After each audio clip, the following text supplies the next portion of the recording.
Terakhir teman-teman sekalian, kisah tabi'in, dan saya angkat satu saja di sini, kisah Fudail bin Iyad. Fudail bin Iyad ini teman-teman sekalian dulunya perampok. Fudail ini saking kuatnya secara fisik, ya, dia bisa merampok sendirian teman-teman, sendirian. Orang-orang Arab, kafilah Arab kalau lewat di tempatnya Fudail ini di daerah Irak ya, kalau lewat mereka bilang jangan lewat malam hari. Di sini ada Fudail. Fudail ini gini, ciri khasnya teman-teman. Kalau ada kafilah lewat, dibunuh dulu, baru ampas. Jadi biar antum kasih, ini ya harta saya Fudail, jangan bunuh saya, nggak bisa, tebas dulu. Nggak ada ceritanya, bunuh dulu baru ambil harta. Jadi Fudail selalu membunuh ini. Teman-teman kalau belum tahu tentang kedudukan Fudail teman-teman, sekarang kalau antum baca buku apa saja dalam tazkiyatun nafs, pensucian jiwa, masalah keimanan, masalah taubat, pasti ada namanya Fudail ibn Iyad berkata rahimahullah. Fudail ibn Iyad ini ulama besar sekarang, dikenal. Ini dulu dia awalnya perampok, penjahat besar, bunuh orang, setiap orang lewat dibunuh sama dia. Satu waktu teman-teman sekalian, dia mau masuk ke dalam, dia masuk dalam satu kota, di salah satu kota dekat tempat dia mencuri, dia mau merampok nih, naik tembok rumah.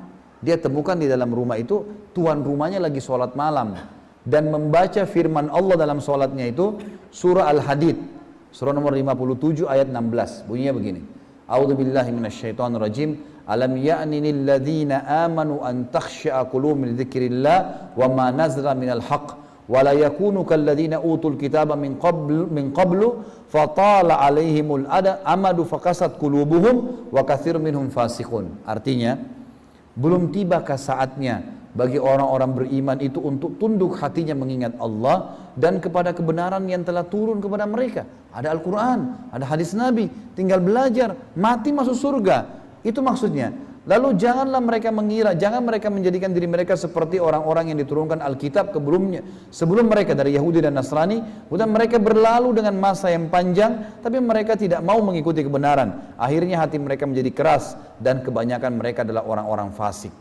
Yang terjadi teman-teman waktu mendengar ayat ini, rupanya Fudail bin Iyad tersentuh. Belum tiba saatnya orang beriman untuk tunduk, untuk kembali ke jalan Allah. Dia tersentuh. Entah kenapa, dia bilang saya menangis. Fudail bin Iyad menangis. Turun dari tembok itu. Enggak tahu mau kemana. Tengah malam nih. Jalan sana sini mau kemana? Gelap.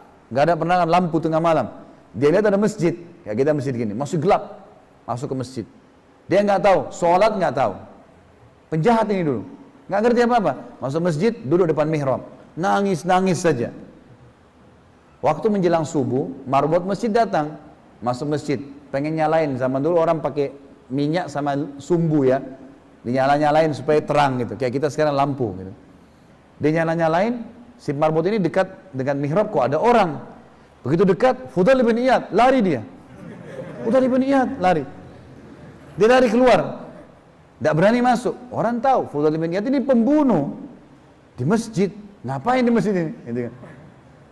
Ada orang-orang yang mau dalam sholat subuh datang semua. Kenapa? Ada Fudail di masjid, tertunda sholat subuh. Nggak ada yang berani masuk. Tertunda, dalam kisah dikatakan tertunda sholat subuh. Orang mau masuk, Fudail di dalam 10 orang, 20 orang pun bisa dilawan sama dia. Orangnya kuat, mahir membunuh orang gitu kan. Akhirnya sampai mereka diskusi-diskusi, ini gimana jalan keluar. Nggak mungkin nggak sholat subuh nih. Ini sudah lewat waktunya. Maka mereka bermusyawarah. Satu orang bilang, saya coba masuk, lihat deh. Waktu dia masuk, didengar baik-baik, suara tangisan. Didekatin, hai Fudail, ngapain kau di masjid kami? Gitu kan? Karena tidak pernah masuk masjid kan orang ini. Maka kata dia, saya taubat kepada Allah. Waktu itu dia ini marbot takbir, Allahu Akbar, Fudail taubat. Orang-orang pada masuk semua, salaman sama dia, pelukan, taubat nasuha. Waktu taubat teman-teman sekalian, mulai hari itu dia baca buku-buku, dia mulai hafal Quran. Umurnya kalau nggak salah waktu itu sudah sekitar hampir 40 tahun lebih. Baru taubat nih. Mulai hafal Quran, mulai baca buku, mulai sampai menjadi ulamanya muslimin. Fudail menjadi ulama muslimin dan terkenal kisahnya.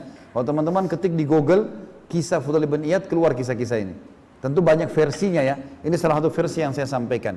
Kalau bagaimana setelah taubat dia menjadi ulama muslimin. Dan ini yang dibutuhkan teman-teman sekalian. Setelah kita berbuat salah dulu, taubat nasuha, menjadi orang baik, kemudian kita isi dengan amal-amal saleh, meninggal insya Allah kita akan masuk ke dalam surga. Allahu a'lam.